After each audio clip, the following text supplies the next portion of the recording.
Hello, thank you for joining me again. This is part 2 of 5 common misconceptions about Montessori that you'll often hear from other people. I highly encourage you to go and observe a Montessori environment for yourself. So, we were talking in part 1 about people assuming it's preschool. Montessori goes from 6 weeks of age all the way up until 18 years of age. Granted, there are a limited number of high schools here in the United States. However, there is one that's growing to fruition down in Gilbert, Arizona. It's Creo Montessori. You can look on my YouTube channel. I have a couple of videos on it. It's a farm school. It's very beautiful. They're starting with 9th grade next year. And this video was created in 2022. And there's another high school, I believe, in Ohio. I strongly encourage you to do your research and to go and observe them. It's amazing to see a Montessori high school in action. Maria Montessori believed that between the ages of 12 and 15, the child needs to be working on developing themselves as an independent member of society. So they're learning about the society around them and what they need to do to accomplish the best things that they could possibly do for society in their lives. They pay attention to what lights their fire. It's often a child-guided environment where the children look at the requirements by the state and the national government, and they align their own curriculum according to those requirements. They decide what it is that they want to learn, how much of it they want to learn, when they would like to learn it. They often greatly exceed the state standards, and they often, during state testing, they often test well above the average test scores. So you've got 3 to 6 year olds. There's an 18-month to 3-year-old classroom. That's assistance to infancy. There are different states. The health departments have different regulations. So you have to have a certain number of students for each teacher. So for instance, here in Arizona, don't quote me on this because it may be outdated, but it was a 1-to-6 ratio and a 2-to-13 ratio. So if you had 13 children in your classroom that are of the age between, let's say, 18 months and 3, it's important that you have 2 people in there assisting them. So you've got a director or directress and an assistant helping that person. The 6 weeks to 18 months, assistance to infancy, you will see a lot of smaller objects. The 3 to 6 year old child is attracted to the small objects. When you have the quite young ones, you don't want small objects around them, but let's say something that they can't fit in their mouth. Like, for instance, in one of the classrooms, I observed a beautiful arrangement of these different baskets, and each basket,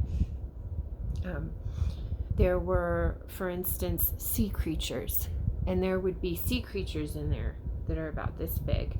So you've got these beautifully designed materials, and they're renditions of the creatures that look realistic, that you would find in the ocean, for example. And the child takes these objects out, and then you have these cards which are pictures of the object, and the child can match the object to the card. There's an object permanence box. In the object permanence box, you've got a box that has a hole in it, and then it has a little runway, and you've got a little wooden ball. A lot of Maria Montessori's materials are made out of objects from the earth, so you'll find a lot of wood in the classroom. And the child puts the ball into the hole at the top of the box, so there's a hole in the top of the box, and then the ball rolls down and comes out of the little hole that's at the bottom of the box and goes down the ramp. So you'll notice that a very young child doesn't understand yet the idea of an object disappearing and then reappearing. So that's something that they're learning. And it's so much fun to watch them because they're just like, oh, it's back. It's so cute. Oh my gosh, it's so beautiful to watch. So anyhow, you've got 6 weeks. Now, I want to point out that Maria Montessori emphasized that the parents stay home until the child is 3 years old because you do want the 0 to 3-year-old having that one-on-one attention. That's vital. There's an amazing book, and I will link it down in the notes. I believe it's called Understanding the Human Being by Dr. Montanaro. In this book, it's the first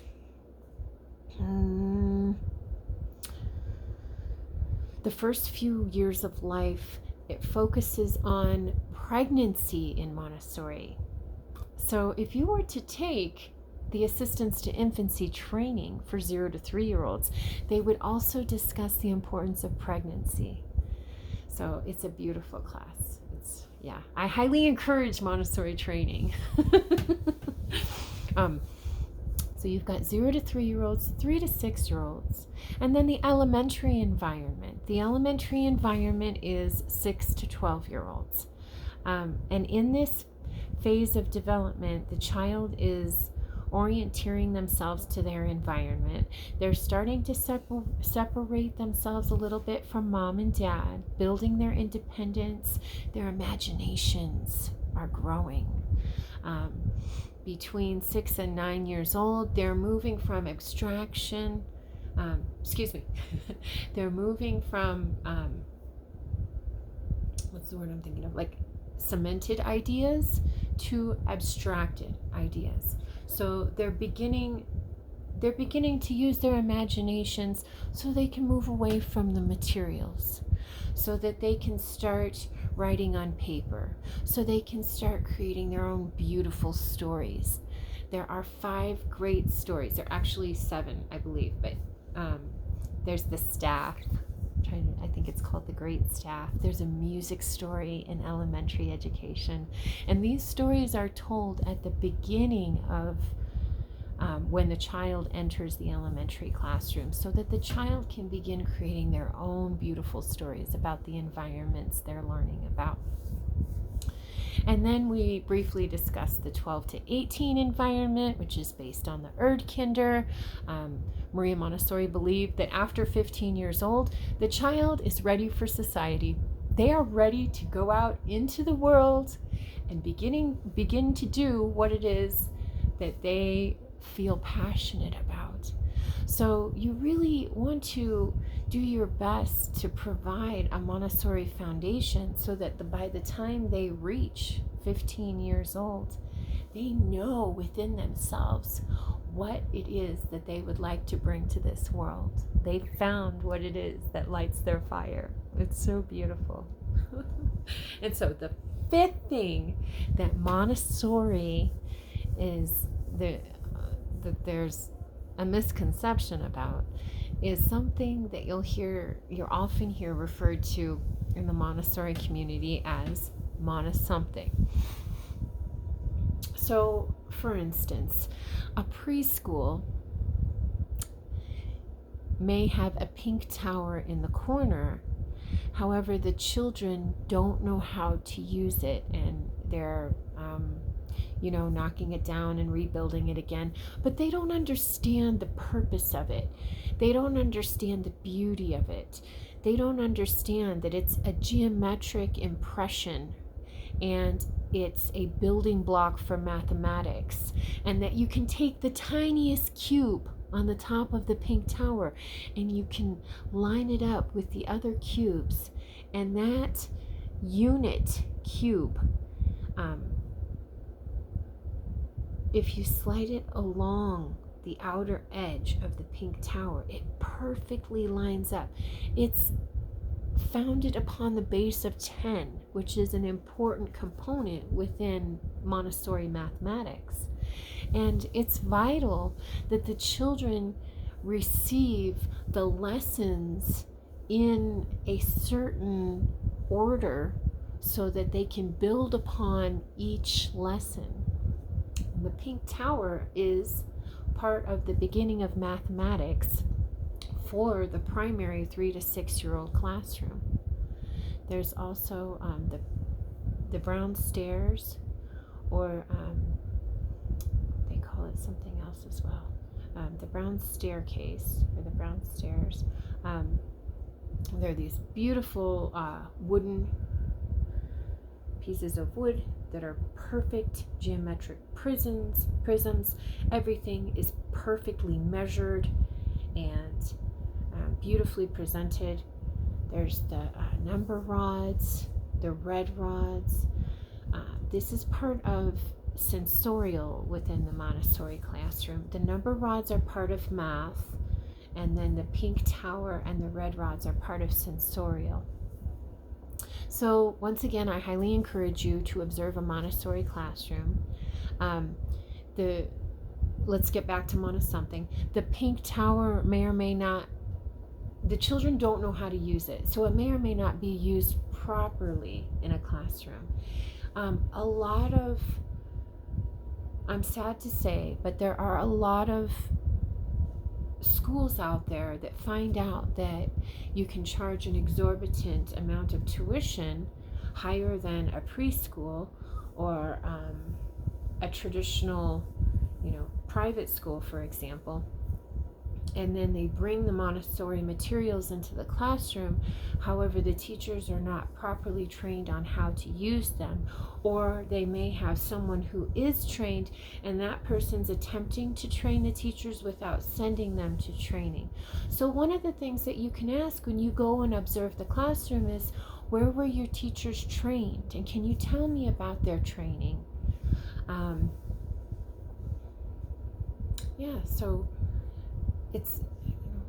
So I am sad to say that the name Montessori is in public domain, so you will often find a lot of Monte-Somethings out there.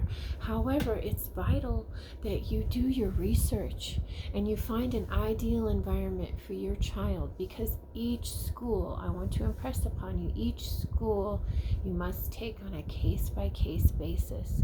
Some of them are authentic Montessori environments where you'll see lots of grace and courtesy taking place.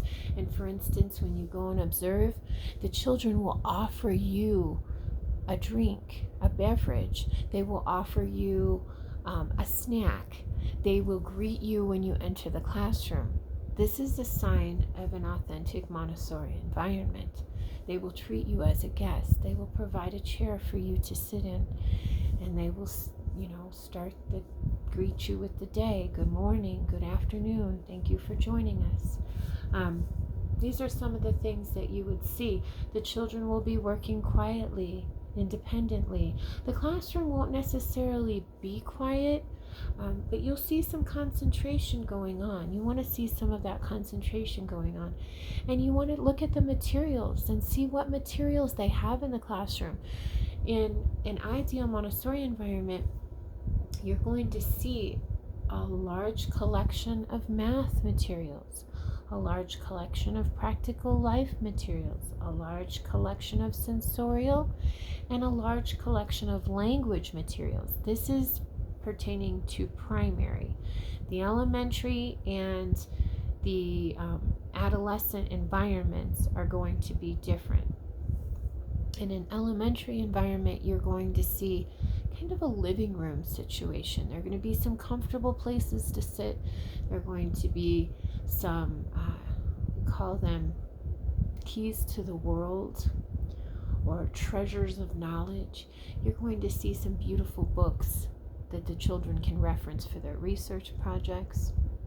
You're going to see some materials on science that they can use for their chemistry experiments, for example. You're going to see a large math area with lots of beautiful materials on mathematics, such as the wooden hierarchy of materials. You're going to see some beautiful language materials where the children are moving from working with these language materials to writing their own stories and writing their own letters to people. You're going to see a setup where the children have the opportunity to design their own going out. So there's going to be something in place where the children can go to the office and use the phone, where the children can reach out to the community to design their own going outs. I did a video on going out in case you're interested in it. I recommend you check it out. In the 12 to 18 environment, it's going to be set up a little bit like a living room. Again, you're going to find some rooms possibly with large tables so that the children can meet together in groups and work on group projects. You're going to find some things leading to microeconomies, so the children are going to be designing and selling their own wares. You're going to see some comfortable places to sit where the children can work on their projects independently. You're going to see a music room and an art room where the children can work on art projects and have some materials for that. It is the responsibility of the director or directress to provide these beautiful environments for the children that are well prepared, so that if the child finds something that they're passionate about, you can help them get the resources they need to learn more about that subject. Whether it's finding a parent volunteer or two, and those parent volunteers helping the child to go into the community and meet with people, or if it's let's say the child is incredibly passionate about music, you find that instrument and you help the child learn more about how to play that instrument. You teach that child the history of that instrument, the history of the musicians who have created beautiful pieces of music on that instrument. So that about sums it up. We discussed 5 things, 5 often misleading misconceptions about Montessori. Number 1 was an unstructured environment. Number 2 was a chaotic environment. Number 3, it's not affiliated with religion. It's often, misconstrued as being called a monastery or just being affiliated with religion. Number 4, we talked about preschool. It's not just preschool. Granted, primary is the foundation for Montessori, and it would be ideal to have your child in a 3 to 6-year-old environment. If that's the absolute, most that you can do in your life, you want that foundation for 3 to 6, and then they build upon it when they're abstracting in 6 to 12 and 12 to 15 and 12 to 18. Montessori is not just preschool. And then we had Monte-Something. The Montessori is in public domain. So do your research and look at the schools. Look for an ideal Montessori environment. Thank you so much for joining me here today. And as Greg likes to remind me, please click like and subscribe to see more videos that will help you and your families learn more about Montessori. Thank you again for joining us.